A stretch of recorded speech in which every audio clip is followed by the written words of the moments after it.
Oh, we're kicking this one off early since I fucked up the first time. Yes. So, ladies and gentlemen, welcome to the Chinlock, DigitalDailyFix.com's weekly episodic wrestling podcast. Video game podcast. Video game podcast. Wrestling podcast. Video game. Don't cut me off. Here on Spreaker.com. Don't do it. I said I would do what I want. I decided not to do it. Well, I hold power. I don't know what that power is, but I hold something. Is it the power of Grayskull? I think it's just a bag of Cheetos. The power of love. No. Is it the Flaming Hot Cheetos? No, it's just traditional cheese curl. Are you eating them with chopsticks? No. That would be a really good way to keep your hands from getting all cheesy. Yeah. I don't have anything against getting my hands cheesy. And then you get other things cheesy. No, I just lick the stuff off my fingers. Gross. Yes, because you've never licked anything off your fingers ever. Never. Never. I get someone else to do it. I'm sure. Like the cat. I don't know. I believe Howard. He's a pretty trustworthy guy. But I don't trust you. Oh, you shouldn't. I'm horrible.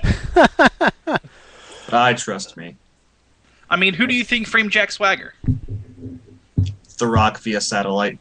Rikishi, because he did it for the people. The real people. Yes. That's true. He did it for the non-Jack Swagger Americans. Actually, no, he did it for Glenn Beck. Rikishi. Always doing it for somebody. Yes, but it is Oscar night. It is another week of wrestling, and it is the Chinlock. As Jennifer Lawrence wears a giant, poofy white dress. Hooray! I know. I'm going to get... You know what? Screw Chinlock. Play-by-play of the Oscars red carpet right now. Starring Brock Lesnar. Starring Brock Lesnar. Hosted by Sergeant Slaughter in Canada. Ooh. He's big there. No, he's very popular. No, I'm just kidding. Canada sucks. Now to bring out a real Canadian hero, Hacksaw Jim Duggan. Oh, technically it's true. Team Canada. Yeah. But back to a normal show. No pay-per-views this week. And our first show where Tim and Helmick tonight will talk NXT. I'm genuinely interested. But will it convince you to watch it? It's got 3 letters in its name. Its belt has 3 letters on it. It's got 3 letters and apparently 10 segments per episode now. Hey, they only did that one episode. Right? Yeah, I don't know. I mean, the episode from last week was, was pretty well paced. This week it was, I guess we could talk about that when we get to it. Yep. Indeed. So we'll see how our new format goes and see what NXT can provide on the Chinlock until Jeff Hardy drops a title belt.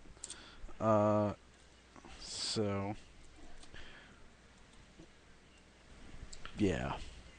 I guess let us get everything started with the way we always start things.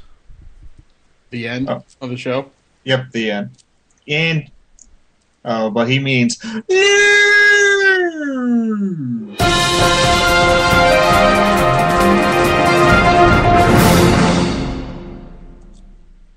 Da-da. Well, obviously nothing of note happened this week. Oh, apparently. Not at all. However,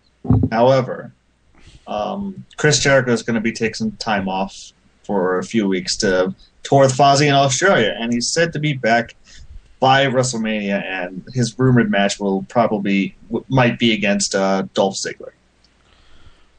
I'm surprised they didn't explain this with another firing, and then subsequential rehiring in a few weeks. I'm just glad he didn't decide to take a Brazilian flag and sneeze on it. I'm surprised they remember Dolph Ziggler still works for the company. I don't know what you're talking about. Did he do anything on Raw? He showed up. Yeah. Yeah, he did do that. Wait, didn't he wrestle, was this the week that he wrestled Del Rio? And then had his suitcase taken from him? I think it was this week. Yep, that was this week. Monday feels like it was so long ago. It does. Because, the poor guy can't get a fucking break. If it's not John Cena or Randy Orton coming out of nowhere pissed off and stopping the cash in. Like, I've never seen anybody in my life, well, not in my life, I guess, since the Money in the Bank briefcase has been created, that has had so many attempted cash-ins foiled. Well, he's the first one to actually have this kind of gimmick going on with the Money in the Bank, too, so... What, as in just having it for that long, or what are you talking about? I mean, trying to cash it in and then someone coming in and knocking him out before, it could get cashed in. Well, yeah, but I mean, it's like, okay, fine, it happens the first 2, maybe 3 times, and that's acceptable, but we're on time like number 12, and it's like, it's getting ridiculous. Well, the reason why they're doing it so much is that the creative team are watching Wacky Races, and they really enjoy Dick Dastardly and Muttley, so they figured we'll just go ahead and do that with Dolph Ziggler. It'll be funny. Will it? Vince is probably enjoying it. Vince probably doesn't even know it's happening. I think Vince honestly doesn't even know there's still a Money in the Bank winner on the roster that hasn't cashed in yet. Vince doesn't even know what Money in the Bank is. Is that something that I have? Because I do. I don't know. I mean, I think that'll be a good match. It'll give those guys, the big WrestleMania paycheck. So I guess that's cool. I just wish that they would, really just decide to pull the trigger on a big push for Dolph. Mm-hmm. But that's what happens when I like things. I mean, they could pull the trigger at Mania. I don't know. I mean, right now the SmackDown main event is in some weird form of limbo. I won't really say why because I know it's a future news story, so we'll go into greater details there. But they could use the easiest scapegoat of all of no matter what the outcome is, throw Ziggler out there, have him finally cash in, and then that's the big talking point of the SmackDown title match. You could go that route. Yeah. They won't, especially because we just mentioned it on this show. No, of course not. I mean, it's not TNA where we can tell the future. No, this is the one where they listen to us and they go, wow, that's a really good idea. Let's not fucking do it. They'll do it. Huh? They'll do it. Why will they do this one? Because this will be like the one time where it's like, oh, they think we're not going to do it, and then they do. Yeah, it's like, oh, well, not only did we do it, we did it while you fuckers were sitting in the stands. I hope it's raining on you assholes. Oh, it is. It's raining so bad. No, I think we're actually under one of the upper decks or something. Yeah, I think we're under it. So I think we're actually we're shielded from rain. I know you guys are going to be making the trip and all. I still wanted to snow, at least for like one entrance. Like I want to see like Randy Orton have to come out in his trunks in like blizzard-like conditions. It could be fine the rest of the night. You want it to be a blizzard for a minute and a half? Yes, that's all I want. Does a blizzard of confetti count? No, not quite, because I want to see like Orton or like I guess anybody who wears like the traditional, like Speedo trunks, like just freezing their ass off coming out to the ring, but then still having to like try to act all badass. I think that would be really funny. Well, what they're going to end up doing is when it blizzards right before his entrance, they're going to give him a sled, and he's going to take the sled all the way down to the ring. So it would be like WrestleMania. It would be like WrestleMania 3. That'd be even more awesome. But he's going to keep the serious I hear voices in my head face the entire time. So all you see is serious face Orton sitting on a snow sled, sledding down the ramp. As long as he has his arms up like he does. Look at Vince. The whole slide down. Yes, holding his arms out. Man, we're making this WrestleMania Or he could better RKO every snowflake. Until the snow learns its lesson and backs off. He's just jumping around everywhere, grabbing snow. Yep. Christ. I don't want it to snow. What else do we got, Timothy? Does anyone want to see a Ryback heel turn? Well, there are rumors for it because after WrestleMania and supposedly when John Cena wins the title at Mania, John Cena's going to need someone to feud with. And so they're thinking of turning Ryback heel. Okay. You know, I'm okay with the idea, I guess, because I mean, right now all Ryback really does is make eating puns. But I can only imagine what those matches would be like. Like John Cena versus Ryback, where Cena has to be the ring general and has to lead the way and call the match. Just think back to the Great American Bash, Bobby Lashley versus John Cena. Yeah, exactly. Like I think that could make for some hilariously bad entertainment. But I don't know, like I think it might be a little too early to turn him, but like at first when he first started coming out in wrestling, I thought he was a heel anyway. It wasn't until like week 3 I realized, oh, this guy's supposed to be a babyface. So maybe I just don't. Maybe I'm just out of touch with the kids nowadays. But man, I don't know. I didn't have any issues distinguishing whether he was a face or not when he first debuted, but once he beat Stan Stansky, I knew. well, Stan Stansky's coming up in the world because he's the executive VP of creative. True story. That's right. Stan Stansky representing right there. Oh, all right. But Ryback, I don't know. I don't really see the necessity in turning him heel. Like, I don't see why it's a point. They've spent all this effort trying to get him over, and now he is. And now that he's over, you want to turn him heel?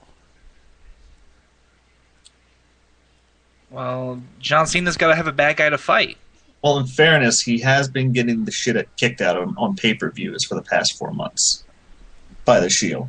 Yeah, and they were kind of sowing the seeds a little bit with Ryback walking out after the Elimination Chamber match. So I mean, if they want to do that, I guess they could. But I mean, again, I don't think it's necessary or really a great idea. Yeah. But it's not like he has this huge, like, charismatic character that he's been building up that's going to be ruined by it. Well, yeah, no, but I feel he's the type of guy that when they turn him heel, he's going to fall to the wayside. I don't see him as someone maintaining heel heat. Oh, you're right. He needs a mouthpiece. Somebody like maybe Zeb Coulter, or maybe his cousin Webb Bolter. I like Jeb Zolter. I mean, Jeb Zolter would be a good one. I could see it being something that maybe turns into a 3-on-1 handicap match at WrestleMania, Ryback versus the Shield, where he just gets so fed up that he can't get it done with partners, he's going to do it himself. Yeah, I guess you could go that route. I just don't. But like, then you're kind of booking yourself into a corner because you've been booking the Shield so strongly that, and they've been doing their best to try to keep Ryback strong. You're either going to have Ryback mow through 3 guys, or you're going to end up having Ryback getting pinned on pay-per-view again. Mm-hmm. I mean, I don't know. I don't see him getting pinned as on pay-per-view though as a sign of him turning heel. Now, him walking out on his teammates, yes, I can see that, but I don't see how the losing is a sign of him turning heel.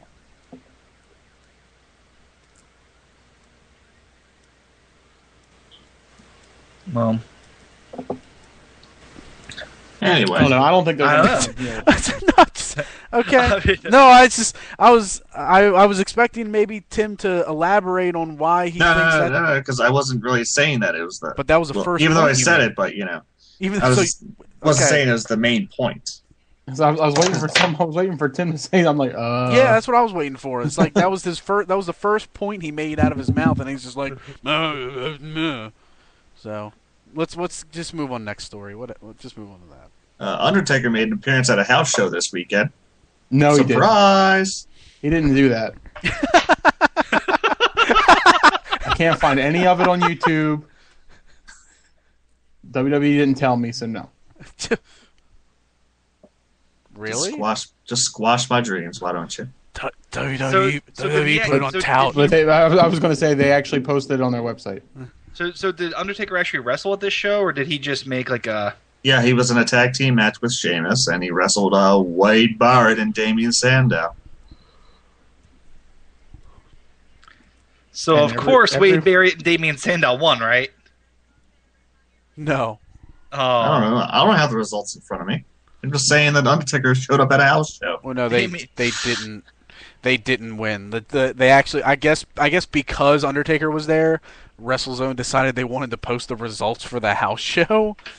But yeah, Undertaker and Sheamus won, Oh, Damian Sandow never wins. and most of the match was worked by Sheamus. Undertaker came in to hit all his spots. Didn't really take any bumps, and then it was won by the Undertaker. All right, yeah, it's a house show. You can't complain about that. Oh yeah. It also doesn't Good. get, huh? I'm sorry. That's okay. I was gonna say it doesn't give too much indication on how ready he is for a Mania match either. I know there were some fans that came in and was like, "Oh yeah, he looked kind of out of shape," like from ones that went to the house show. So Like, didn't he have surgery not too long ago? I don't know how long ago he had surgery, but he did have something done. I don't know how long. ago, And though. he's just coming. He's just potentially maybe coming back. So, and he's got 6 weeks, which he could lose whatever out of shapeness he has. I think pretty handily in 6 weeks. yeah, I think he's yeah. testing the water.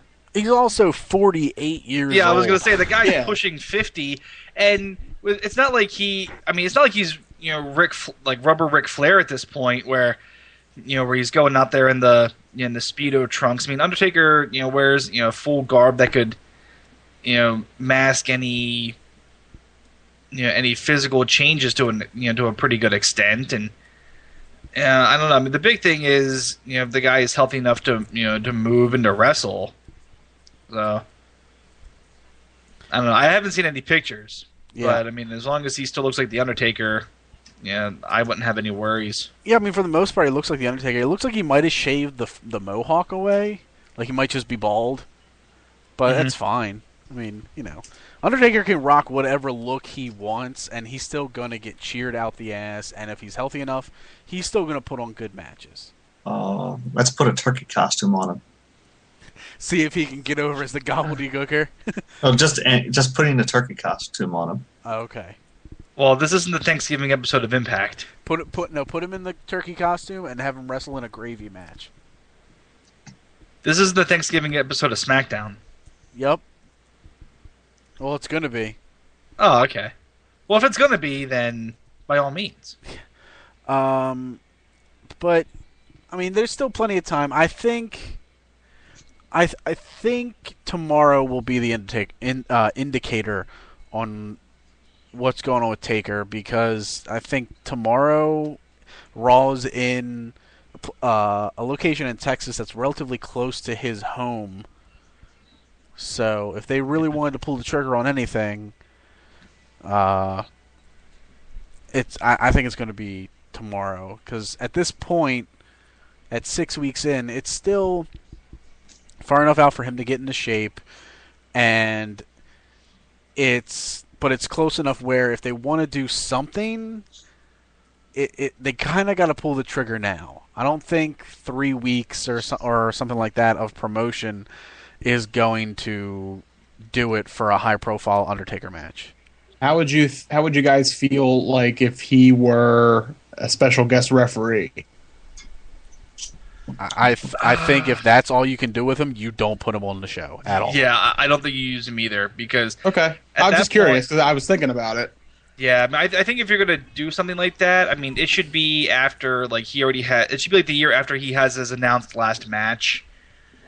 Yeah, but I don't. I think it would just be seen as a cheap way to try to get him on the show.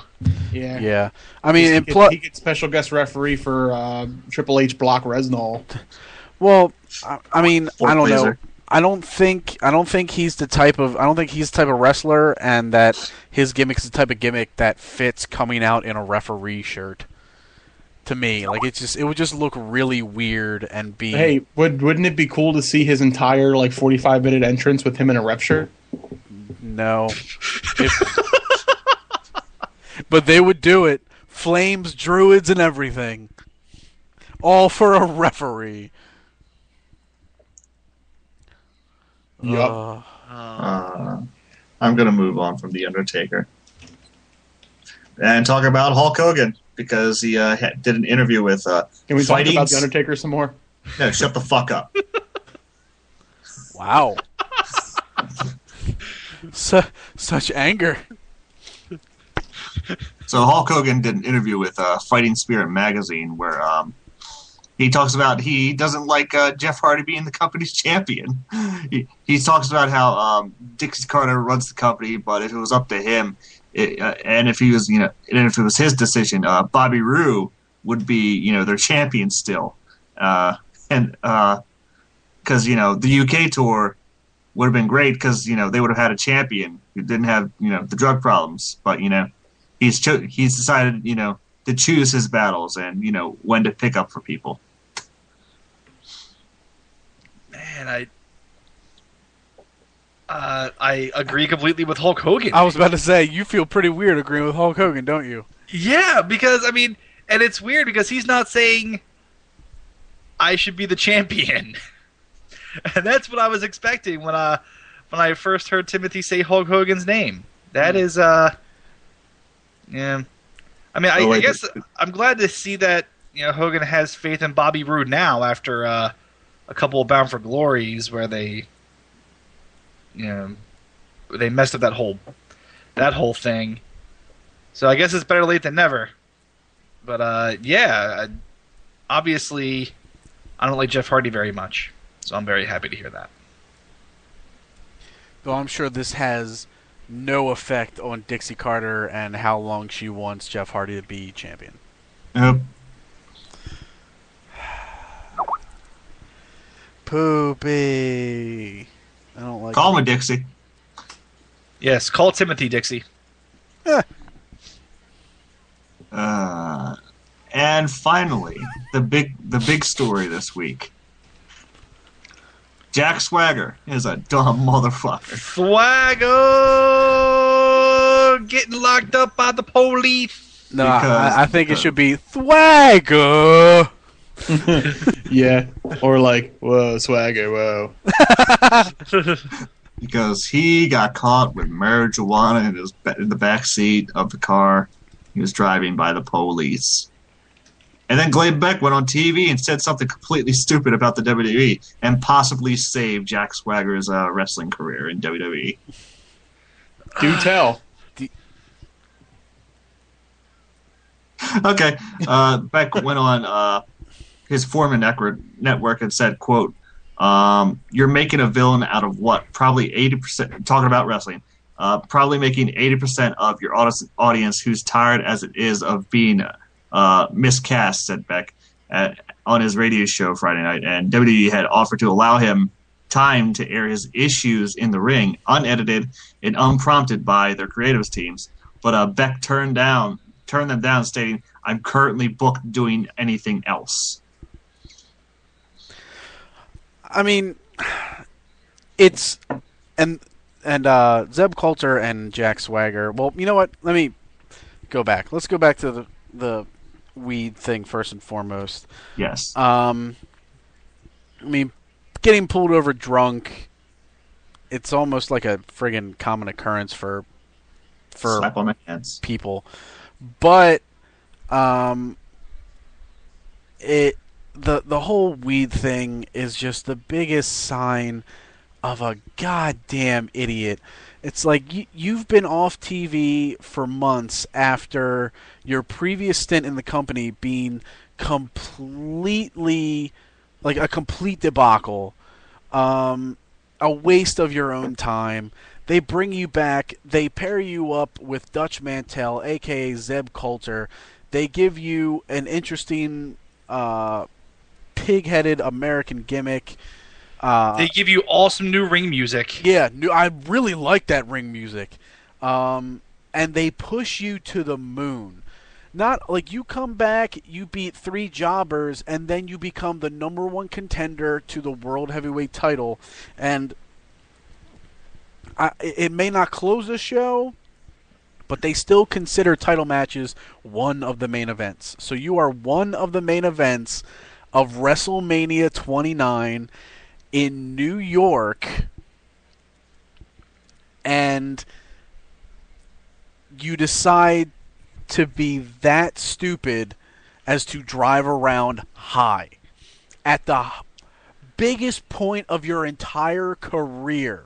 This is bigger than him being World Heavyweight Champion, because that reign might as well be grouped with Rey Mysterio's as just ones that are shoveled under the carpet. First or second reign? For who, Mysterio? Yeah. I think the first one's worse. What do you think? First one or second one? I was gonna say first one. I was gonna say the second one because he only held it for a night. Oh, you know what? That is true. Both of them. Oh, both of him, Both of them. and Jack Swagger's. But What about Dolph Ziggler's? Yep, Dolph Ziggler's is under there too.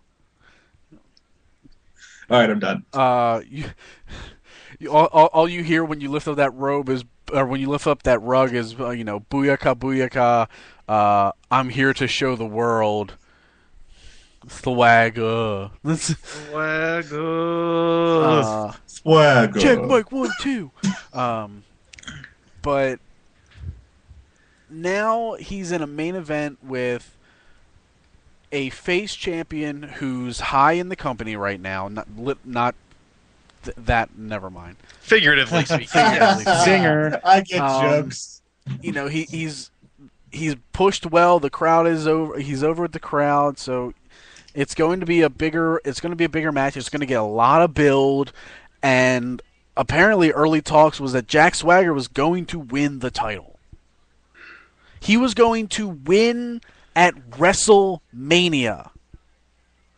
He just got out of a match where he beat Chris Jericho, Randy Orton, Mark Henry, and Daniel Bryan. Huh? And the tag team champion. Yeah, Daniel Bryan and Kane goes into a feud with one of their bigger face champions and wins.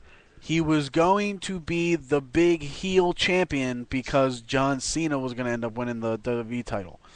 And in one fell swoop, he almost got himself fired. Not even just like degraded to mid-card, but almost fired. Until Glenn Beck decided to do what a lot of empty-headed people who think they're better than everything with their opinions of shit that they just don't understand, has come out and saved Jack Swagger, essentially, from getting fired. And even produced a quick moment where Jack Swagger could be seen as a face. Of course, I think he was a face to begin with, but But it's just like... it's so dumb. Yeah, Well, if one thing's for certain, Glenn Beck's going to get the what's his face the Nuggets owner. He's gonna get that kind of treatment by WWE Creative on Monday. You mean Enos? Yes, you know what I'm talking about. Yeah, well, we can just hope that whatever segment they do will be just as funny as the Enos segment, because that was great. I don't know. I'm curious to see it, but I don't think it's really going to do anything to shut Glenn Beck up. No, it's not. But you know what? I'm gonna have a good time with it.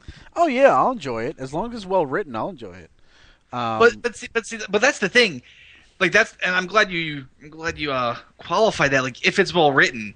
Like, when has the WWE ever done like a well written segment like this? Like, I honestly can't remember any time where that's happened. I mean, you had Donald Trump versus Rosie O'Donnell. Oh, I was gonna name that as one of the good ones. Really? No. Okay. But I mean, like, you had that. You had Barack Obama Enos, and Hillary Clinton. You had Obama and Clinton. These things always suck. You know, they always take up like 20 minutes of the show. Hold on 1 second. You know what one was a good one? Billionaire Ted. Yeah, Billionaire Ted. There were a couple of moments, but they ran those on, I think, way too long too. They were like a hype for WrestleMania because it was like him and then Hogan and Macho Man. Yeah, the Huckster and the Nacho Man. Yes. And that match was so bad it wasn't even included on the WrestleMania VHS release. Yep. God, that match was terrible. I've never seen it. You should tell Matt to get it so we can watch it. Which one came down on a fucking goddamn wasn't a cane, and it wasn't crutches either. It was like a walker. God, why? Oh yeah. One of them came out on with a walker. Yeah, I don't know. I try to block out that whole time frame. Yeah. Things just weren't. But I'm sorry, I derailed your rant. Go on. No, I'm saying, like, I mean, that's the thing. Like, they haven't done any. They haven't really made any of these segments good to the point where I would think, okay, like, that's funny. And what about the Shawn Michaels on Larry King? Well, that was. I'm trying to think if I remember that one. That was the one where after Hogan appeared on Larry King and whatnot. Okay, but again, I mean, but that wasn't like they were. That was to set up their program. That wasn't making fun of Larry King in as much as it was Shawn Michaels, kind of building up the match with Hogan. And Michaels is one of the best performers like that of all time. I don't think they're going to be getting Shawn Michaels out there to make fun of Glenn Beck. No, but or anybody of that caliber. I don't know. I just I don't look forward to these things just because they're always really long and they're really unfunny, and it never ends up leading to anything. Yeah.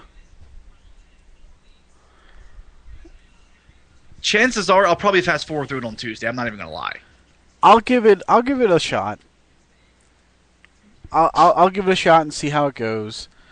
But yeah, it's only really if it's well written, will it be executed correctly.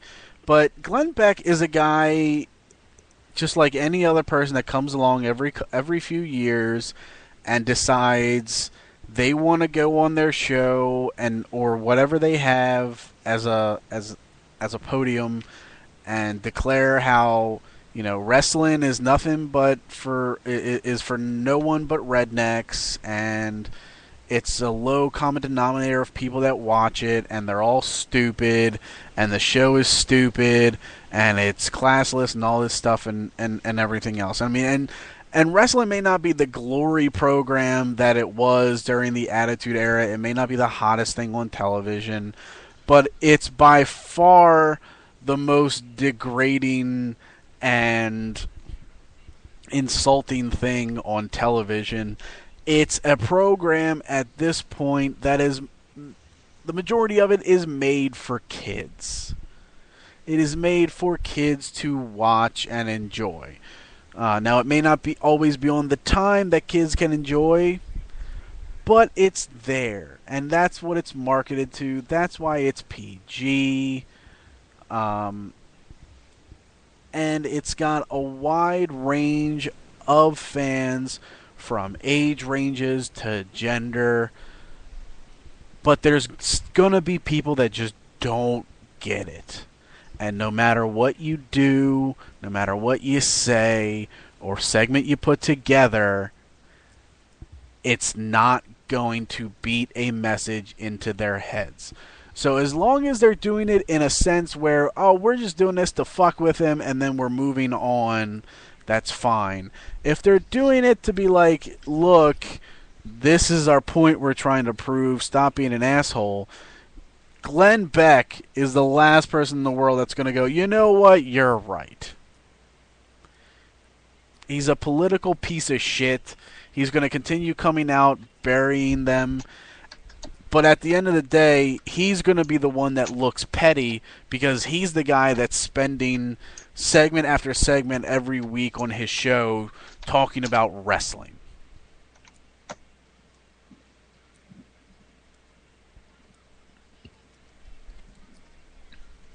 Yeah. Yeah. I just think it's one of those things where it's going to result in a one-off segment, and especially with Swagger having his trouble. I mean, God knows what they're going to do with this character now. They're going to end up, altering it, writing him off, something like that. So I mean, I don't know. I mean, we'll could find end up, out. Yeah. I mean, they released another one of Zeb Coulter's videos as recently as Friday. Yeah. Oh, I believe they'll keep Zeb Coulter around. Swagger was with him. Oh, okay. You didn't see it? I didn't see the one from Friday. Yeah, that's when he responded to Glenn Beck and invited him on to Raw. Oh, okay. It was a Jack Swagger Zeb Coulter video.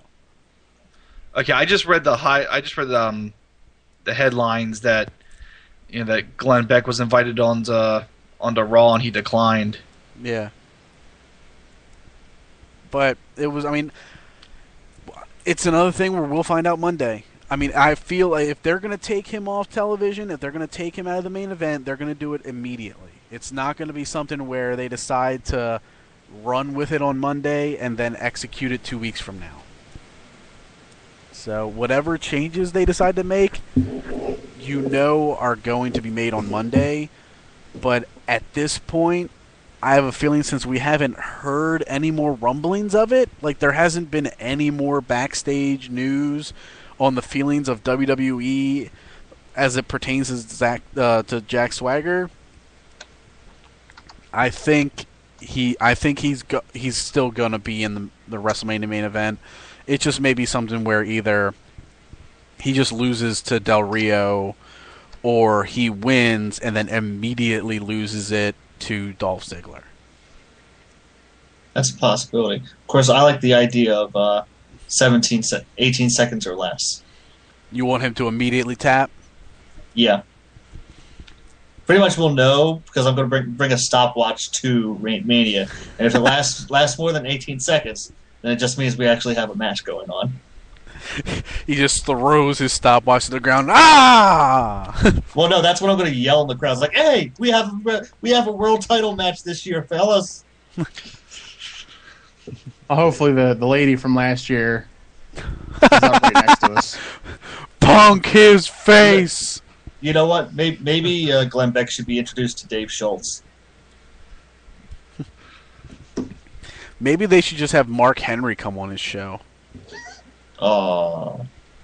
And then they tell Mark Henry, when you go on that show, just be angry Mark Henry. If you feel you want to yell, just yell. Interrupt him, do it. We don't care. Break his set, we'll pay for it. Just go out there and scare the shit out of him. Oh, you know what? Let's put both Mark Henry and the Big Show on there. I don't even think you need Big Show. I really think Mark Henry's enough. If Mark Henry, I just want to add to the devastation that's going to happen on that set. If he just gets up and he just starts yelling and he's like breaking shit, Glenn Beck is going to shit his pants. But you know what? Yeah, sure. Put Big Show on there. Have Big Show punch someone. But oh my god, that'd be great. That would be so great. Like, hey, let's have some people on your show. Here's Mark Henry. Or if you want to verbally attack him, why don't you can throw Cena or Rock on there. Anyone that can ad lib. Yeah, Cena, Rock, Jericho, or Punk. Or Dolph Ziggler. Huh? I don't know. I think Dolph Or Ziggler, the Great Khali. You know what? Yes. Oh, we got one. Lumber. Or JBL. JBL. Actually, you know what? I think JBL. You know what? I have to agree with JBL then. Put JBL on there. Oh my god, that would be amazing. Is that the last bit of news?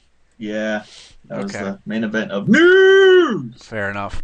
I mean, I just want to close out the whole Swagger thing by saying, you know, we give him a lot of shit. We call him a fucking idiot, but I think it's because we're just pissed off because we wanted to see him in this spot. You know what? It's Randy Orton's fault. He was holding it for him. I agree, but I mean, it's a thing that I feel like all four of us are fans of how Jack Swagger returned to the WWE and made an impact, and wanted to see where it was going, and just got pissed off when he threw it all under the bus. Yeah, I mean, it would just be anybody in this spot. 'Cause, I mean, if you look at guys who, have no chance of ever being in this type of role. I mean, you look at your Yoshitatsus, your Tyson Kids, your Dude Buster Primes. I mean, all these guys who would, murder to be in this spot. And then you have somebody who, is just being an idiot and throwing it all away. It's just, to me, if I were in one of those guys' spots, it would feel like a real slap in the face. Yeah. I agree 100%. And I mean, I honestly, even with all this, I really don't want to see him fired. Like, I want to see him some way, like, put himself back together and recover from it. Or I know the WWE may be in a position where they have to do something, but I would like to see just have it resolved off air,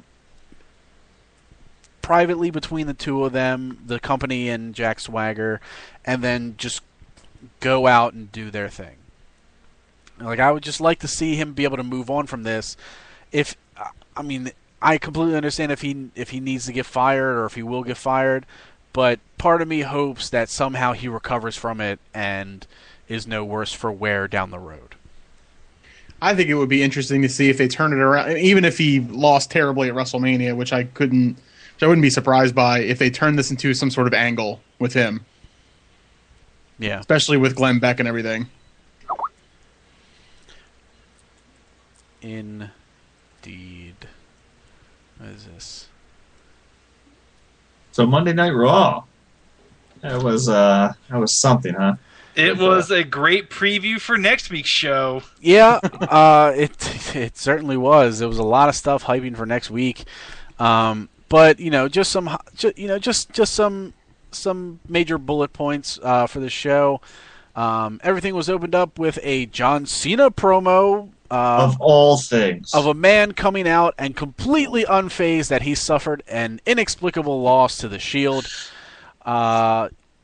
If you had asked him, he would have told. If you would asked him how his match went the previous night, he would have went, "What match?" That's essentially how he looked. But The one with my wife or the one with my supermodel girlfriend? That's on the side. But the segment got significantly better with the interruption of CM Punk, which essentially led to a back and forth that is now resulting in a match tomorrow night between the two men, where the number one contendership for the WWE title is on the line. Which I immediately said, John Cena, you's a dumb sumbitch. Yes. Yeah.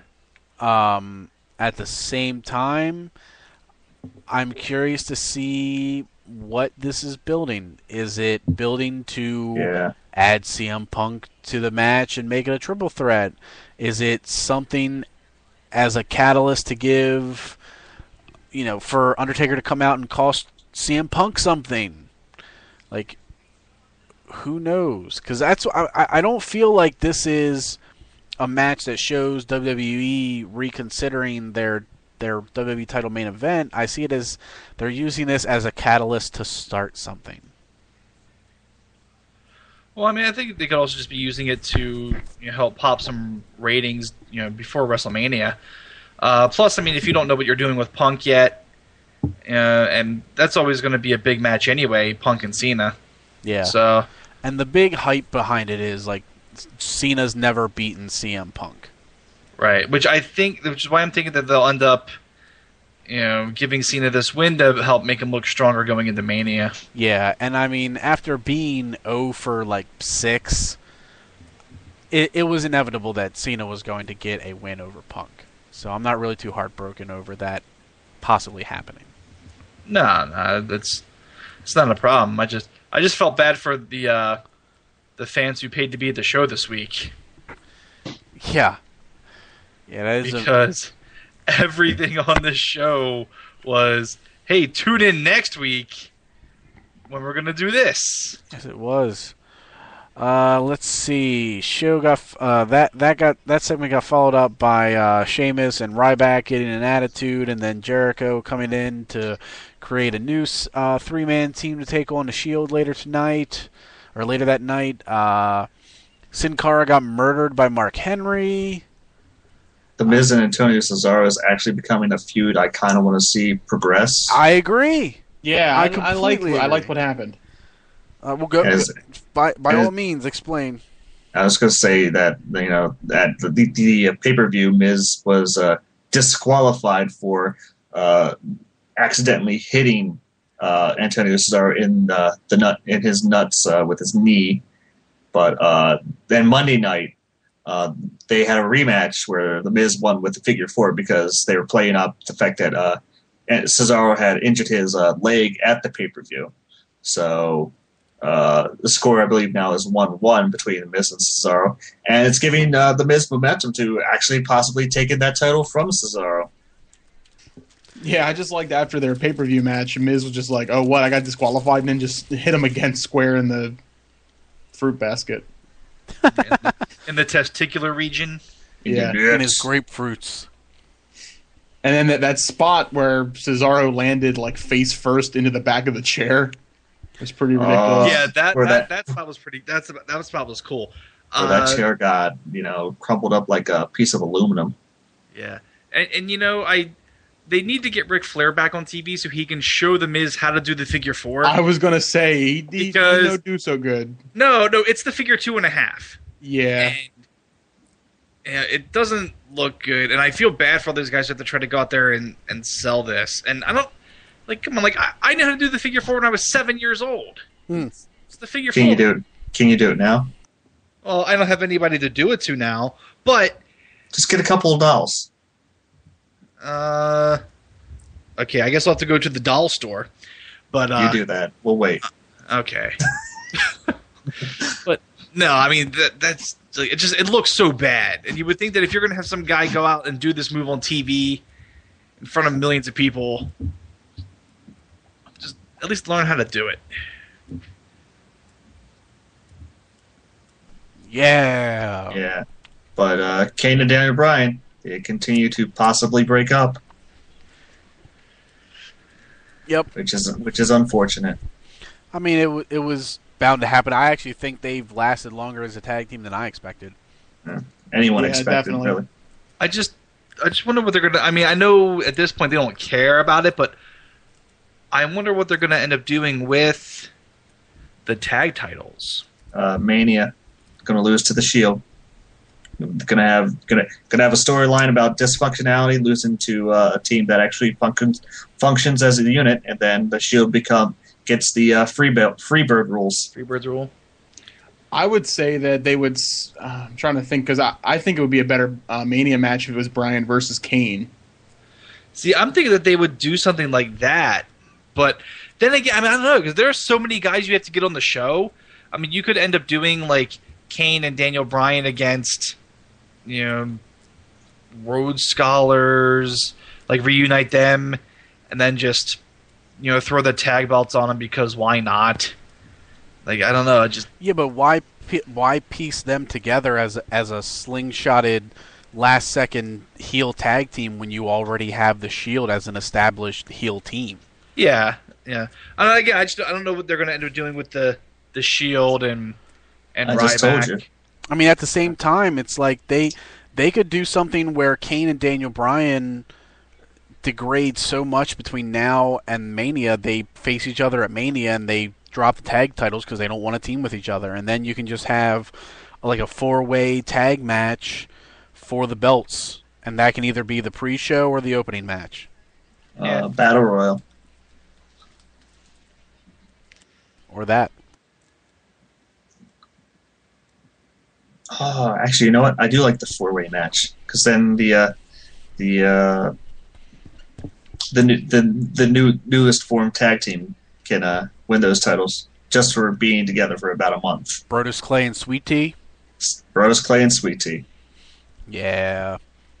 Let's see. Back to Raw. Dolph Ziggler fought Alberto Del Rio. Del Rio won. Then got beat to shit.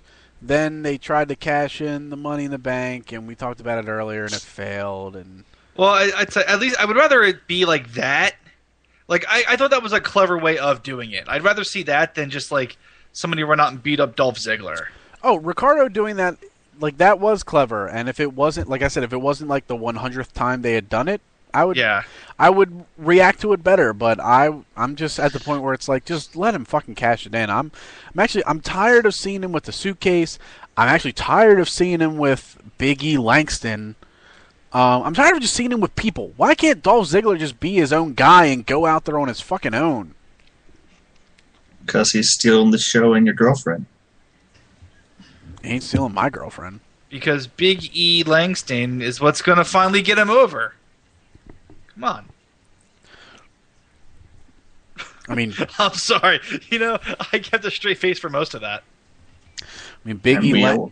and we allowed it. Yep. I think what Big E Langston's missing, he's missing a collection box. You know what? He called my name. He had a collection box, and his name was Deacon Batista. He might have a shot. He might.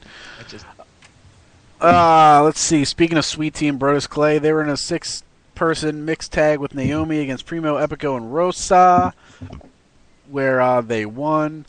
Jack Swagger had his state of the Jack Swagger America, where Zeb Coulter mainly cut a promo. Jack Swagger cut a short one. The crowd didn't seem too receptive to it, as far as just like they really weren't giving heel heat. It seemed like they were kind of giving like whatever heat. Like it wasn't really getting the reaction that a lot of people maybe would have been hoping. Yeah, this segment really fell kind of flat. I guess just like the real State of the Union address. So, it's probably just a bad topic to even try to work on. But I don't know. Like this was, like the first week they did this segment. Like they did this, skit with these guys. Like I thought, oh, this could be really interesting. This could be really cool.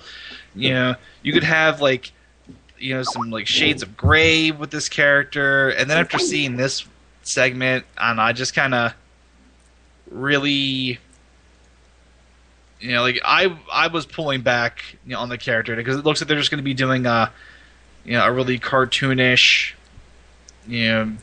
heel caricature. So. Yeah, this segment was not particularly good. I mean, Dutch Mantel's delivery and all is fine, but I think they really lost a lot of momentum with that this week. but at least it was followed up with a solid match. Yeah, you did get a good match as a result. Mm-hmm.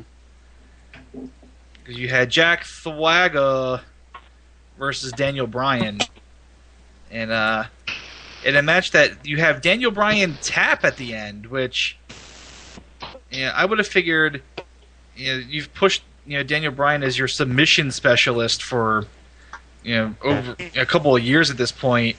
Figured they would at least had him like roll through the ankle lock at first, or try to get some type of progress made. I just thought that like he kind of looked really weak just tapping out to that finisher like that. Yeah, I agree. But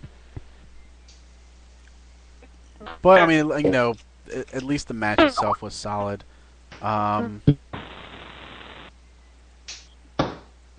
Yeah, and again, I mean, the match was, it was a good TV match. I just think that, I don't think you needed to have Daniel Bryan in that position. I think you could have had, I thought they were going to end up using Primo and not Primo for this type of role. Mm-hmm. Where you would then have, you would have Primo and not Primo end up, being cannon fodder for Thwaga, and then Del Rio would, come to, to defend, their honor, or he would take umbrage to what was going on at that point. So I don't know. It was a good match, but just not. I don't know. It didn't seem necessary. Yeah. To have Daniel Bryan lose in that fashion. Talk about a segment that fell flat on its face, though. Let's talk about Vicky Guerrero and Brad Maddox. Do we have to? Can we just talk about the next match? Well, it also leads into the next thing that was hyped for next week, so we got at least briefly. So apparently, Can we replace Brad Maddox's name with Chris Benoit? Or Stevie Richards? No. And then replace Chris Benoit's name with Steven Richards? Yes. Okay. So Steven Richards was brought out, and he is now the assistant to the general manager of Raw. It was really funny when Steven Richards kept saying that he was the assistant general manager. I thought that was really funny. Yeah, that was great. And then I don't understand the fucking promos that he cuts, because He's adorable because he's awkward. he seems so uncomfortable on the mic and out in front of people, because he's talking and he decides to emphasize random words in the sentence. So he's like, so now that I am the assistant to the general manager of Raw, I am going to team with Vicky Guerrero. Like, it's just weird. Like, he just keeps emphasizing and taking random pauses, and it makes every time he's on the mic super awkward. I don't know. And painful. I just hated it when they repeated that assistant general manager / assistant to the general manager joke again. No, that was awesome. This is like the third time they've done this with different people. And you know what? It's shitty every time. It wasn't even that funny when they did it on the British version of The Office to begin with. It was a throwaway joke, and then that's what the WWE ends up stealing and using repeatedly. I don't know. The big thing this really set up to me, though, was a big match for next week of Paul Heyman versus Vince McMahon on crutches. And Paul Heyman sold this like he was going to his death. Because Paul Heyman is great at selling things. His reactions are priceless.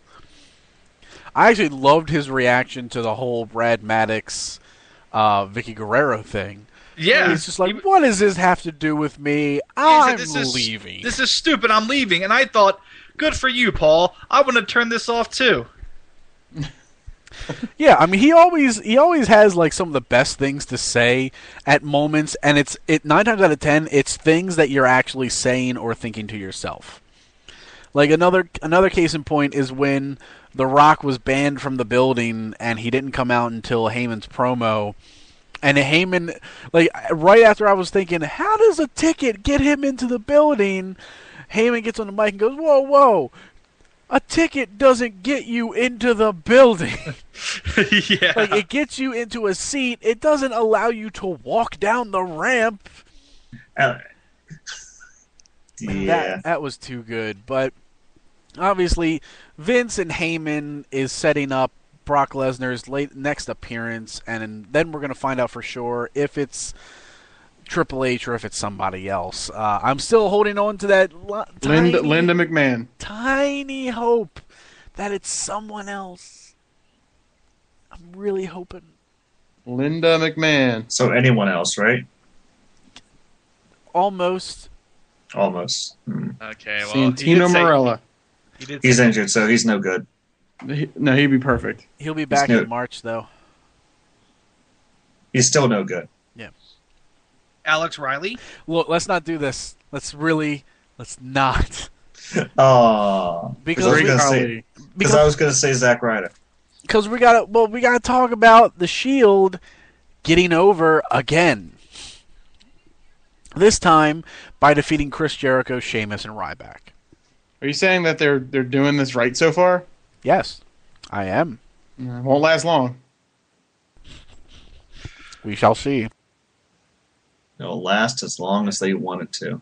Yeah, but yeah, I thought this match was really the high point of the show, and the Shield's 6-man tag for me was really the highlight of the pay-per-view as well. Though, but this match was booked really similarly to their pay-per-view match. You had the baby faces dominated a lot of the early goings of this match, and then throughout the match they ended up highlighting and focusing on the Shield's teamwork, and and then you have your big breakdown at the end.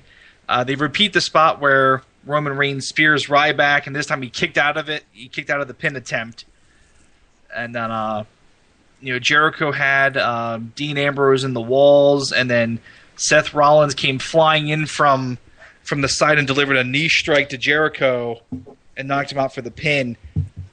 And then the Rollins gathers the troops and pretty much throws them over the barricade and kind of backpedals off through the crowd. This match I thought was really good. The one thing that I did not like was the camera work in this match. Like, I thought everything was really, really shaky, really odd close-ups. And I can understand that when they were coming out through the crowd doing their surprise attacks, but these guys are in the ring. You don't need to film that any differently. Agreed.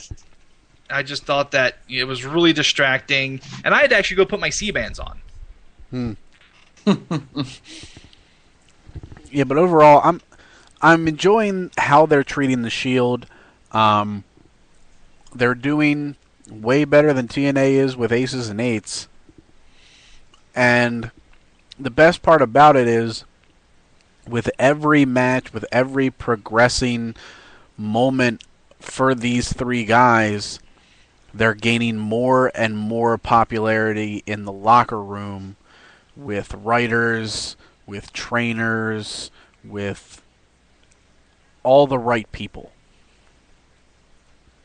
And that's what you want to do when you're a young team or you're a young group of wrestlers trying to get noticed or trying to push forward and move up the card.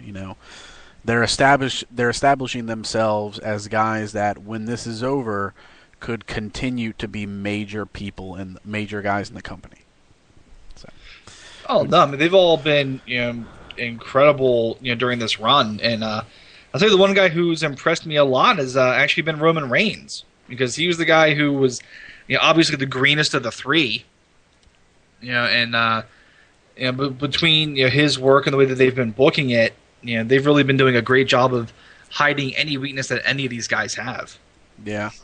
Yeah, I mean, it's like they're building them up really well so that when they do the inevitable breakup, I think that they'll have, had enough as a team to be okay. Like, there's no weak link.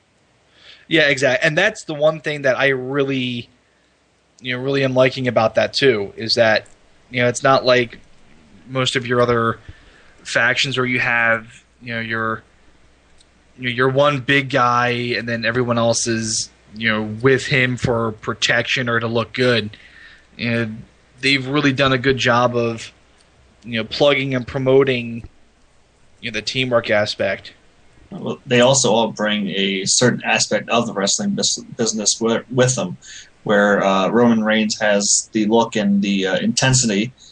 Seth Rollins brings the technical stuff, and then Dean Ambrose has the quote unquote it factor when it comes to wrestling. Yeah, I mean, I think they're a really really good trio. They all complement each other, and and again, the way that they've been booked, by keeping these guys strong, it's going to lead to more pay-per-view buys. It's going to lead to people paying money to see these guys get beat up and see these guys lose, which is exactly what you want. And so after that great development on Raw, it's followed up with a Kofi Kingston match that is essentially just used to bring the return of R-Truth, to save Kofi from Damien Sandow, though what that does to further R-Truth's character, I don't know. I don't know if this is something that will eventually just bring those two back to the tag team division or turn one against the other. I know the follow-up to it, though, was they were on the WWE YouTube show Backstage Fallout, where R-Truth basically just said that he was back, and that even though they're not tag team anymore, he'll always have Kofi's back, and Kofi needed it based on all these random attacks from behind, and other things. So they kind of thanked each other, and no little Jimmy. At least not in that segment. There was not a single mention, not a single look, nothing. So they could possibly be dropping the little Jimmy side of R-Truth's gimmick. I don't know. But I'm sorry, go on. Which upsets me because it only works when he's a heel. It does only work when he's a heel. When he was a face, it was not doing the job. Only when he reacted to when someone hit quote unquote hit little Jimmy. Yeah. Kane lost to Randy Orton. Randy. The match was all right. It was one of the things where Daniel Bryan accidentally cost Kane the match, Quote, and that unquote. progresses. That progresses the whole rift between the two. And the show closes out with the Rock celebration of his latest title defense, which also, finally, after 10 years, close enough, brings on a new WWE title. Hooray! A big stationary WWE logo wrapped in a gold frame with the word champion underneath. No gold background. It goes straight to the black leather, and then it looks like the two emblems on either side of the belt will have a special screw-in plate that can either have a WWE logo with the globe behind it, or in The Rock's case, two Brahma bulls. And like we were talking about earlier, and I'm sure that we're all going to talk about the belt for a little bit, I really hope that you can, like, for certain wrestlers, it'll have their logos on the side plates. I think that would be really neat. I have a feeling that's the thing. Yeah, like, I mean, with Punk and Cena and all those who have a logo, like, it's been pretty easy to do, which would be, since I don't know if you guys noticed a nameplate on the belt at all. No, there is no nameplate. So, it'd be interesting if they did that. I think that'd be kind of neat. At least not yet. Well, where would it go? On the back. I don't know. I do like the design. I'm not sure if I'm liking it because it's a really good design or if I'm liking it because it's not the spinner belt. I actually legitimately like the design. Yeah, I mean, I do, and I think it's going to sell well. I think it'll be a really, really easy item to market. So, like in that case, in that instance, it's going to be great. I still miss the Eagle, the old Eagle belt from the '90s, though. I'm always going to miss that belt. Yes, you and every single other wrestling fan that says that every time the belt changes. I know, but I'm because old. we're old. No, Yeah, exactly. No, I get it, and I like those belts. I like the classic one, and I like the Attitude Era one. But I mean, it's like at some point you got to accept that those belts are gone, and it's not you guys specifically. You guys saying it doesn't bother me. It's just like every time a belt changes, or every time they talk about a change. Everybody, like every message board's got to be like, the Eagle belt. I want an eagle and the world globe on it. And it's like just the design is going to be the design, whatever it is. Then make your own.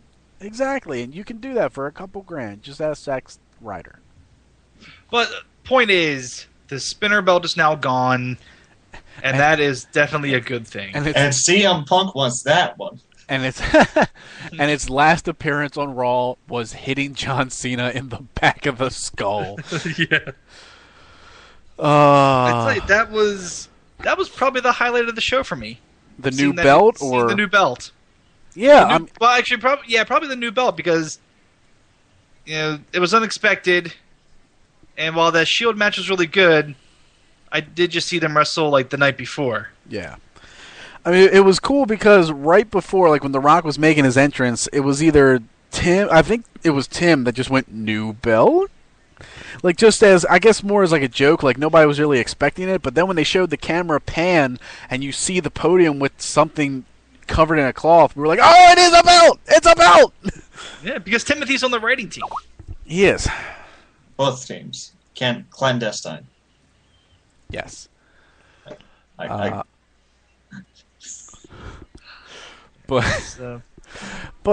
mean, I like the design of it. I moonlight as Tom Timpson. I do like the overall design of the new title. I think if those side plates are going to be what is customizable for each champion that holds it, I like that idea. I think that's really cool. It's a new way to personalize it without the personalization going to the main emblem. And I know for the most part, maybe some people want a nameplate on it. To me, I mean, I don't know. I don't really think it makes a difference. The nameplate is never big enough for you to ever clearly see their name anyway. And it's who the champion is when they put the damn belt around their shoulder. So the nameplate isn't important to me, but I like the design. I hope it sticks around for a while. I just don't have $450 to buy a replica. I also do not. I want one, though. We'll just melt I your wouldn't buy World a Heavyweight replica one anyway, down but- and make the new one. Huh? We'll just melt your World Heavyweight one down and make a new one. But even if you do that, it doesn't have all the jewels or anything. It'll look great. No. I don't trust you with that, no. What did you say, Helmick? I was going to say I also do not have the money to buy that. I doubt I would buy it if I had the money for it, but Well, I'm the sure point if you had the money for a replica belt, you'd probably just get the classic title, yeah, exactly. which is fine. I mean, I think the only one. Hopefully, I'm wrong, but I think back for that one, like the only one they were selling for a while was like the yellow one or the sky blue Ultimate Warrior one. Yeah. But I'm gonna check just for giggles. But I mean, overall, like it wasn't a bad show for Monday Night Raw, but it did have one too many instances of just you wait till next week. Yeah, that's what I got out of this show. There's a new belt, and you better watch next week. Oh yeah, ain't that the truth? It sure is. Are you sure you don't want the undisputed title? I kind of do. I did like the design of that title. Well, that's on here. Yeah. I'm still looking for the. They have the Attitude Era World Title. That's $400. Though it's on here twice. Why is it on here twice? Oh, they have a Divas belt. They do have the Divas belt and the $1 Million title. Do they have the NXT tag titles? No, no NXT titles are on here. Well, Doesn't look like they officially have the old school like Bret Hart Eagle title. That's the one you're referring They to, have right? this. yeah.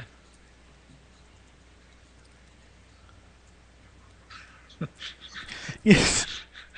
You know what? They Now they you have can be the Blandy wherever you go. they have the rated R Edge title. The only time that title looked good. So there you go. But so now we move on to you guys debuting our NXT segment. NXT, NXT, NXT. It was Get- crap this week. This Forget it. show I don't sure want sucked. it. Let's talk about Impact again.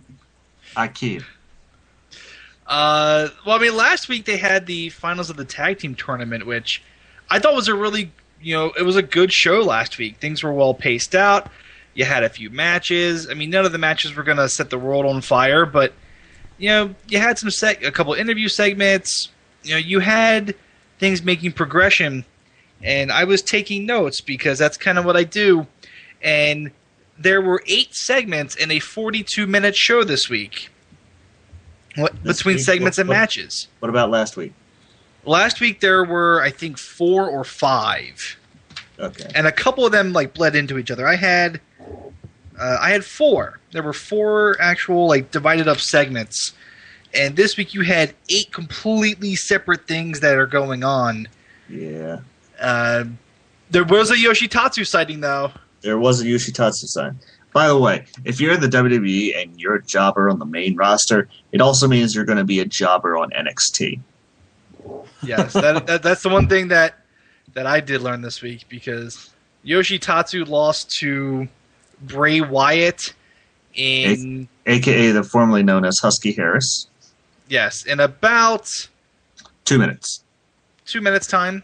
It may not even have been quite 2 minutes, but it really was just a Quick display squash. it was a squash match. It was a display of Wyatt's offense, which looked pretty good.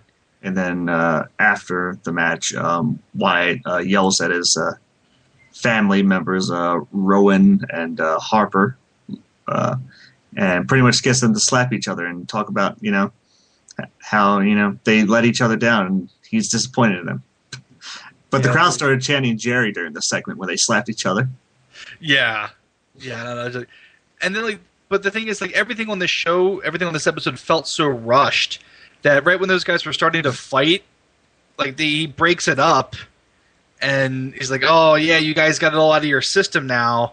I think there's really something to this character. Well, But- his character is that he pretty much just controls the both of them, and they don't do anything against him. It's just almost like brainwashing. Yeah. And And they're supposed to be a creepy family, especially with their music. And during the tag matches, Rowan would bring out a rocking chair for Bray to sit on the ramp during their match. Yeah. Yeah, man. I think there's definitely something there. There could be something there, but I don't think this segment did anything to help any of the guys involved.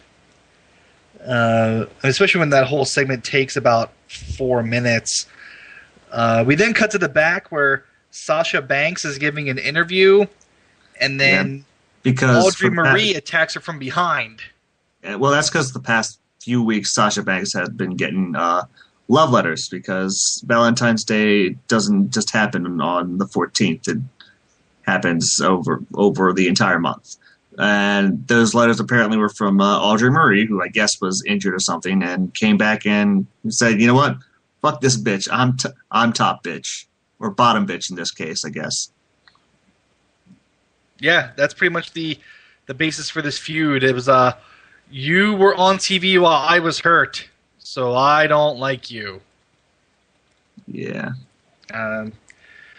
We got another match. I guess this was probably the second longest match in the show, of El Local versus Xavier Woods. Yes, Woods. who comes from the land of Angel Grove, California, and I'm pretty sure Howard gets that because that's actually the point. Because Xavier Woods is pretty much a nerd. He was formerly Consequences Creed in TNA, but he's a nerd. He's a nerd as Xavier Woods. He's from Angel Grove, and his tights had over 9,000 on them. For those who like good old Ocean Dub Dragon Ball Z, you get that. Go ahead. Yeah, I wish this match were 9,000 times better. I thought it was okay for what it was. I don't know. I guess I don't know. I don't see a lot of. I know. I guess Xavier Woods. I mean, he may have something. I don't see him really as being anything beyond like an okay independent, an okay indie guy. During this segment, Regal and his commentary partner this week, Tom Phillips, were making fun of El Local because of his costume and his appearance. What do you think? What do you think El Local means? The local, you idiot.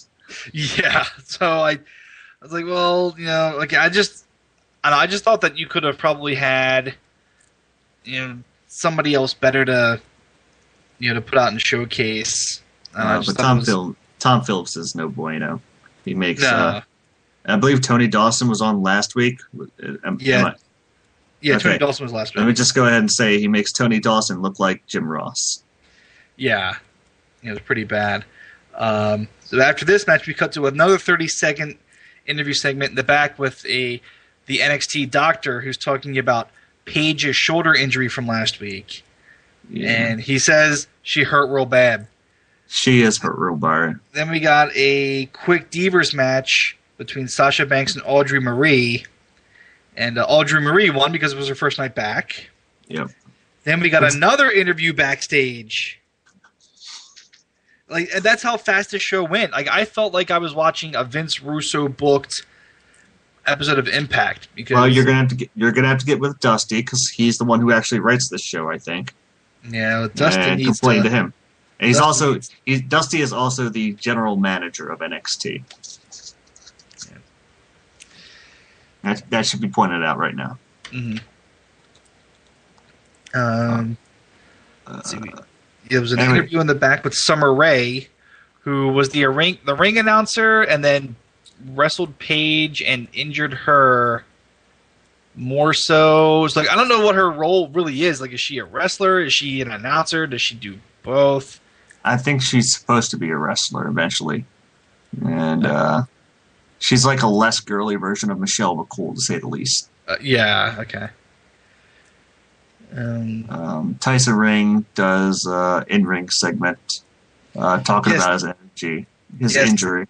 Yes, Tyson Kidd sighting here as well. Apparently he's injured. Yeah, he's coming off of surgery. Injured, yeah. Of course, if you just pay attention to Raw and SmackDown, you wouldn't have known this. But he comes out and it's the generic, I'm going to come back and be better be better than ever. And then this Leo Kruger. He's got long greasy hair. And he's foreign. Yeah. And apparently comes out and he's going to do the spot where he beats up the gimpy guy because the gimpy guy has crutches. But this cues out Justin Gabriel to chase Leo Kruger off and to defend his hetero life mate Tyson Kidd. Which is news to me. Yeah. But again, this segment was so quick, Tyson Kidd was never even in any real danger before Gabriel came out anyway. No. So just really kind of wasted. But then we get to our main event for the night, which is a non-title match between Conor O'Brien and Big E Langston. And it was a match. Not a very good one, though. It was a match. it was definitely a throwback to probably the '80s era of wrestling, where you would have two huge guys go in and just kind of trade blows and power moves. But it wasn't very good. I mean, both of these guys have a long way to go. And they actually did 2 rest hold spots in an 8-minute match. And that's just... They sure did. That's just ridiculous. I think the only actual wrestling move I saw in that entire match was O'Brien giving Big E a full Nelson slam. Yeah. That's about it. Yeah. And and this match ends in double disqualification, so fuck you, fans. Yeah, well... after Big E starts making his comeback, they start just trading punches in the ring, and they back into a corner, and the referee breaks him up a couple of times, and then on the third time, the referee gets shoved to the ground, so he calls a double disqualification. And this match, I know it's only February, but this could be in the running for a worst match of the year candidate, because it reminded me so much of the Matt Morgan Crimson match that TNA did, because it was booked the same way, had the exact same finish, the exact same shitty looking worked punches that these guys are doing. But to be fair to Langston and O'Brien, it's not like they were wailing on each other and then slowed down. They just were at the same speed. Yeah, I guess so. But Big E Langston... I'm sorry, after you? I was gonna. It didn't come off as awful as when Crimson and Morgan did it. It's not as awful, but Big E Langston really sucks. And in this case, yes. Yeah, but he has no reason. There's no reason to have him on the main roster right now. From what I saw in this match. By the way, he gets his title stolen by a man named Corey Graves, who's an anarchist, to say the least, and that's all you need to know about him. Yeah, so... By the way, this is also the same dude who's being rumored for going up to the main roster next from NXT. So yeah, a lot of divas on NXT compared to regular WWE television. Yeah, those divas better hope they stay on NXT. They'll get some airtime. Yeah. So NXT this week, nowhere near as good as last week's show. And by the way, it should be noted that their NXT titles is pretty much the big NXT letters in bronze. Yeah. And so, I don't know. Well, this is really only the second episode of that I've watched. So I've been watching for a month now. Yeah, so I don't know if the episodes are closer to what we saw this week, or if this is an abnormality.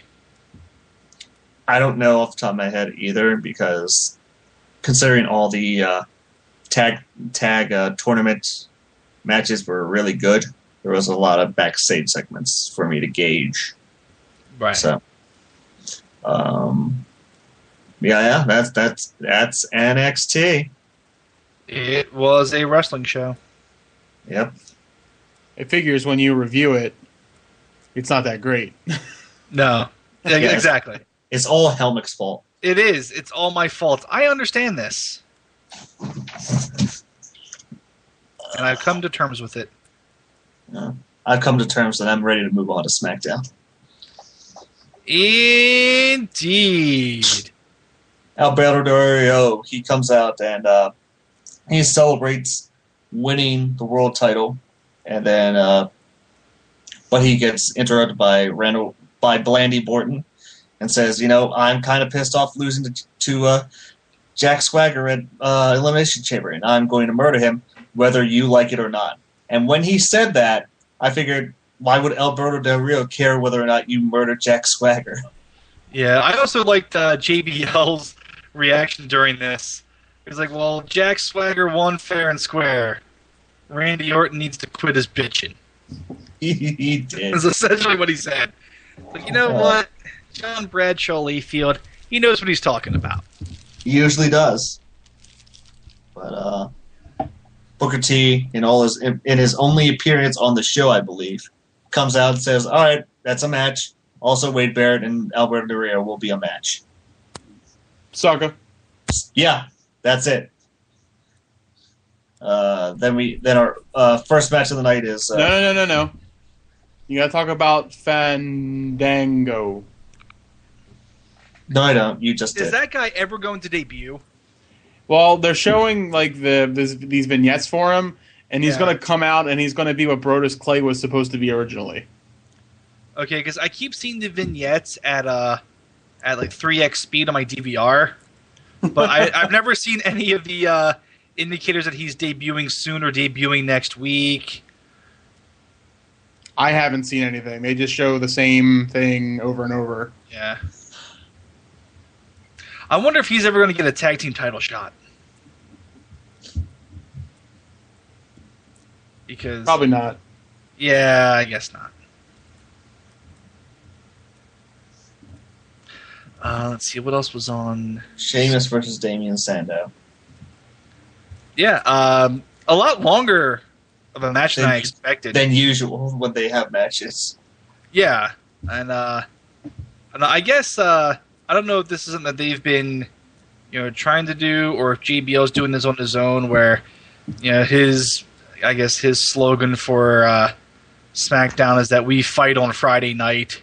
Yeah, he's been doing that for a long time.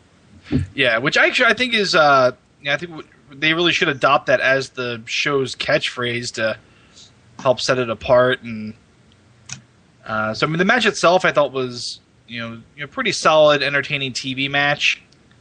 Damian Sandow does not win because he never wins. Not against Sheamus. No. We have a Divas tag match, but before that, they talk about a segment that had happened on the Raw Active app in the backstage where Cody Rhodes runs into Caitlyn, and Caitlyn takes the time to compliment Cody Rhodes on his mustache, which I laughed out loud and bent over. Yeah. Figured you would bend over. Yeah. You would have too. Probably not. But yeah, Cody is he's starting to refer to this as his love stash.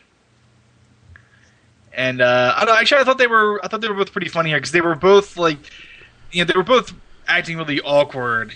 When They have the moment. They have a moment when you're walking in the same direction as someone, and you kind of collide. You do that like, I'm going to go this way and don't know which way to go. Yeah. So I don't know. I guess they might as well do something with Caitlyn. Yeah, So, I mean, It's not like they're not doing anything with Caitlyn. She's the Divas champion, so she gets more airtime than any other Diva because they have to remind us this title exists. That's true. They do remember that every 4 months or so. But yeah, I'm trying to. Who was in that Divas match? It was Caitlyn and Layla versus Oksana and Tamina. Jimmy Snuka and Oksana. That's right.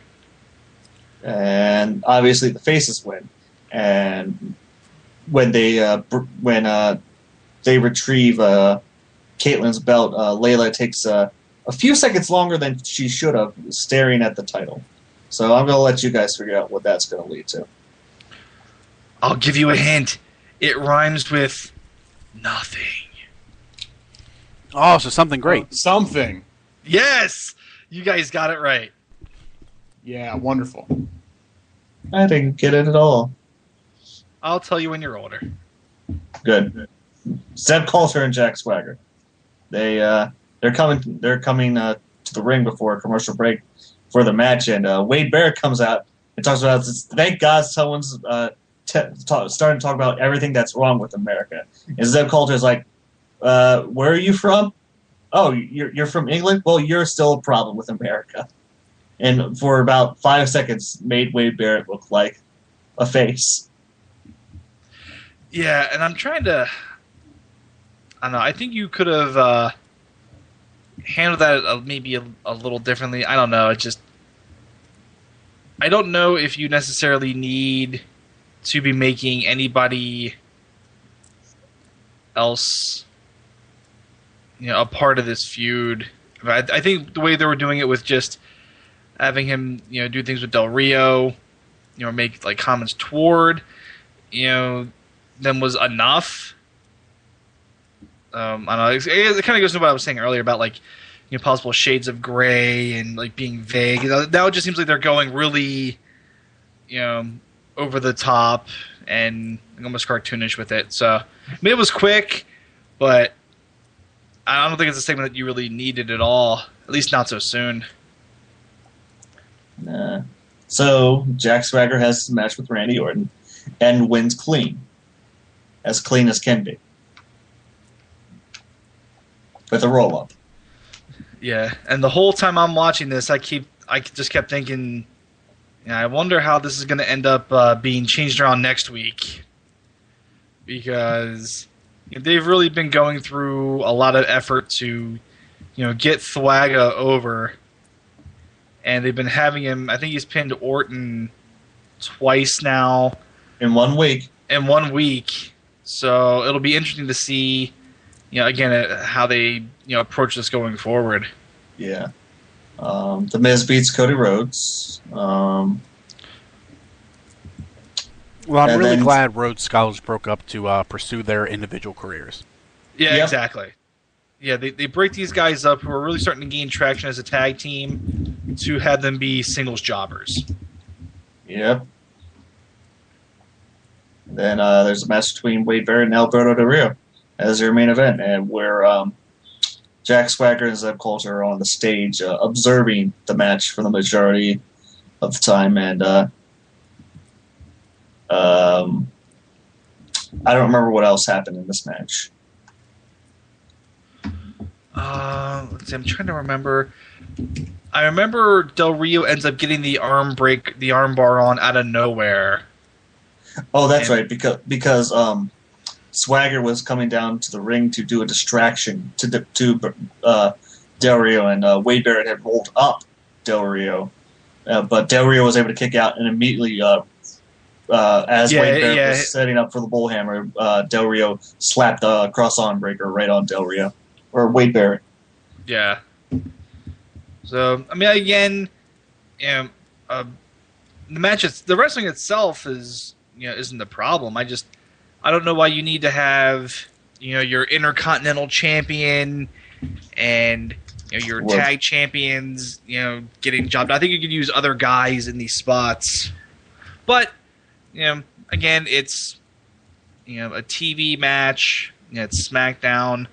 I don't think it's going to kill Wade Barrett in the long run, but it's a really wrestling heavy show, and that's the biggest thing. I mean, you can get away without you can get away with a lot of either non-progressive storytelling or no storytelling at all. Which would you prefer? I would rather prefer no storytelling to bad storytelling. Well, good thing SmackDown's all about little to no storytelling. Yeah, I mean that's really what it was. I mean, it was a really, really wrestling heavy show this week. So, but the matches happened on this show. We didn't have to wait until next week for anything. So I do give it that. I don't know. Soon they'll start talking about stuff that happened last week all the time. Yeah. Well, SmackDown, the most story that it does is it just highlights what happened on Raw. Yeah, it's a Raw recap and then a lot of wrestling matches usually. So. Yeah, so I mean it's good for the workers as far as like the guys that are the better in-ring workers. But it's a shame if you're a guy that did not get to highlight anything on Raw, and then the only exposure you get is SmackDown. When even like at this point right now, I think for a character progression standpoint, you're better off being on main event. Yeah, it's really weird. It's where the Big Show was this week. Wasn't he like every match on the show? Well, he pretty much beat the shit out of the entire roster. Yeah, just about. I remember checking that out, I was like, "What? He's wrestling everyone. What is going on?" Well, when you're pissed off, you got to do something. You got to hurt someone. It was the Big Show angry hour. It was pretty wild.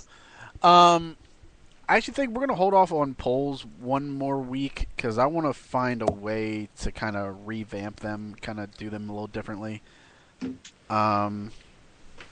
They were at one point in a position where people were actively I'll be completely honest with you. They were at a point where people were actively participating, and all we had to do was share the link, and people voted. And now it's at the point where nobody does shit. And I'm not. Womp womp.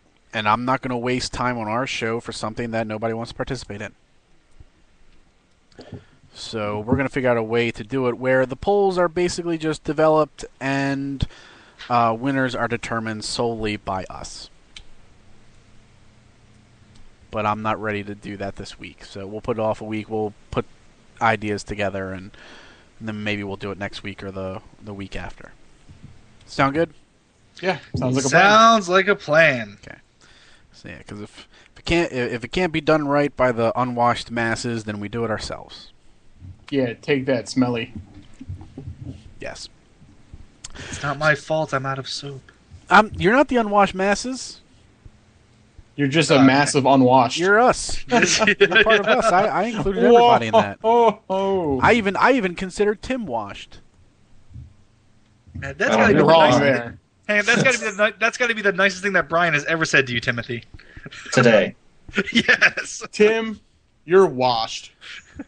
Anyway, ladies and gentlemen, tomorrow we will be back for the Digital Reload, where we will discuss the PlayStation 4 event that took place this past Wednesday, the details and promises they made, the games that they showed, as well as anything else in the world of gaming that has transpired. Plus, I believe our topic for the show will be franchises that guarantee, or that pretty much that are guaranteed to get our money. So we'll talk big franchises. We'll talk PlayStation 4, and any other noteworthy discussions to be had about video games or dicks. They usually come up. Yeah. If it's not one, it's the other. So that'll be it for that. Also, with the Oscars being tonight, since the show will close out probably in like 8 hours from now with the Best Picture blowout, or with the Best Picture winner, be sure to go to Spreaker.com and go to the Digital Daily Fix page. Go under Digital Daily Fix Variety Show and make sure to see our Best Picture blowout. The 3-part series that Helmick and Tim put together discussing all of the nominees for Best Picture tonight. Hey, you helped. I helped for one episode on one movie. I'm not counting myself. You pressed the record button. I did, yeah. I guess I played. I was the soundboard. He was our producer. Yeah.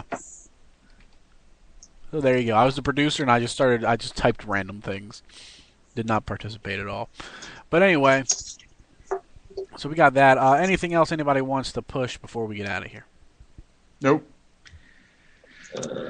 I do Crisis on Infinite Comics every week.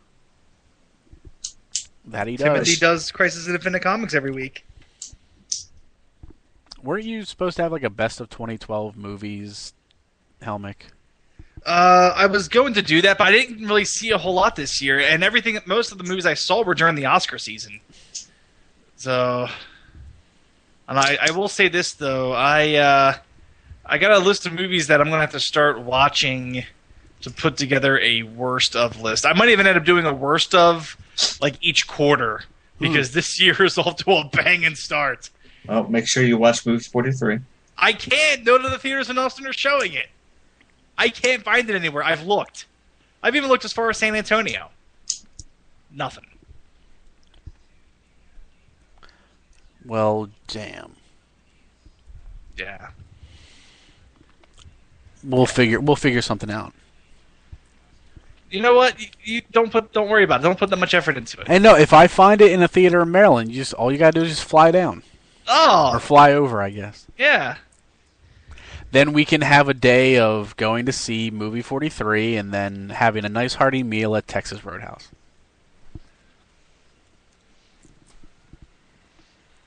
I'll enjoy one of those things. Yeah, the movie. Yeah, of course. I mean, Exactly. Or at the very least, my company. that's true. All right, ladies and gentlemen, then, if that is it, hope you enjoy your evening. And as always, stuff. Good night, everybody. See you next week for another episode of Chinlock. Woo!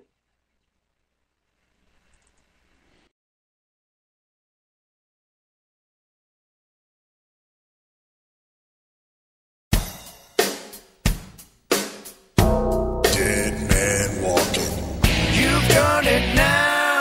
You've done and made a big mistake. And I can't allow you to think you can just walk away. So turn around and face the piper you're gonna pay. 'Cause the end is now. This is gonna be your judgment day. A cheap shot. That's the way that you play the game. I was blindsided, but things will never ever be the same. Nice guys, it said they always finish last, but bad